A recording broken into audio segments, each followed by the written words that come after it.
اے میرے درد کے محرم مولا، دور ہے تجھ سے یہ بیمار تیرا۔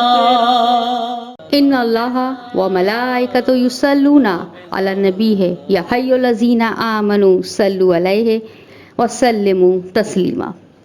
معزز خواتین و حضرات، السلام علیکم۔ حاجتیں کیسی ہی کیوں نہ ہوں، مشکلات کتنی بڑی کیوں نہ ہوں، پریشانیاں جتنی بھی زیادہ کیوں نہ ہوں، میرے رب کے آگے سب بے بس اور ناکام ہے بے شک۔ تو چلیے اپنی اس ویڈیو کو شروع کرنے سے پہلے نبی پاک صلی اللہ علیہ وآلہ وسلم پر ایک درود پڑھ کر اس نیک کام کا آغاز کرتے ہیں۔ اللہم صلی علی محمد وآل محمد وعجل فرجہم اجمعین۔ السلام علیکم میرے معزز بہنوں اور بھائیوں، امید ہے کہ آپ لوگ خیریت اور عافیت سے ہوں گے۔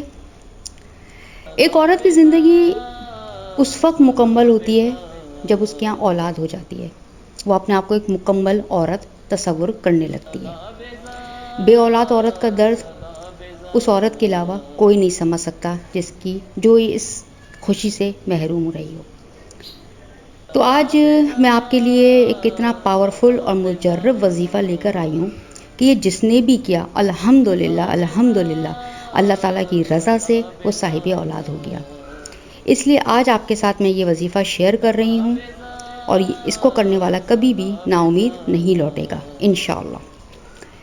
وظیفہ کچھ یوں ہے کہ آپ کو ایک وقت مقرر کر لیں، کوئی سا بھی وقت ہو، بس شرط وہی ہے جو میں نے پہلے بھی اپنے وظائف میں بتائی ہے کہ آپ کو سکون سے بیٹھنا ہے، کوئی ڈسٹرب کرنے والا نہ ہو، اطمینان کے ساتھ اور یقین کامل کے ساتھ آپ کو یہ وظیفہ کرنا ہے۔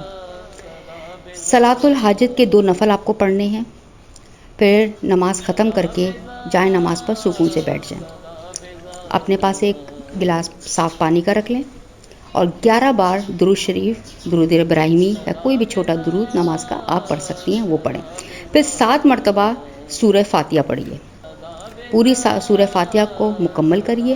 اس کے بعد سورہ فاتحہ ہی کی ایک آیت ہے ایاک نعبد و ایاک نستعین، اس کی آپ کو پوری ایک تسبیح پڑھنی ہے، یعنی ہر دانے پر، یعنی کہ 100 دفعہ آپ کو یہ آیت ایاک نعبد و ایاک نستعین پڑھنا ہے۔ اس کے بعد دوبارہ 11 دفعہ درود ابراہیمی یا کوئی بھی درود پڑھ کر آپ اس وظیفے کو مکمل کریں، اور جو آپ نے یہ پڑھا ہے اس سب کو اس پانی پر دم کر دیں یا پھونک مار دیں۔ وظیفہ تو مکمل ہو گیا، لیکن اب اس وظیفے کا آخری اور سب سے اہم حصہ وہ یہ ہے کہ جب آپ وظیفہ ختم کر لیں تو آپ کے جو یہ الفاظ ہیں یہی ہونے چاہیے دعا مانگنے سے پہلے، ان کو نوٹ کر لیں، ہو سکے تو ایک جگہ لکھ لیں۔ اے اللہ، اکیلی ذات تیری ہی اچھی لگتی ہے، ہم تو اولاد والے اچھے لگتے ہیں۔ یہ الفاظ آپ کو پڑھنے ہیں اور اس کے بعد اپنے لیے آپ کو دعا کرنی ہے۔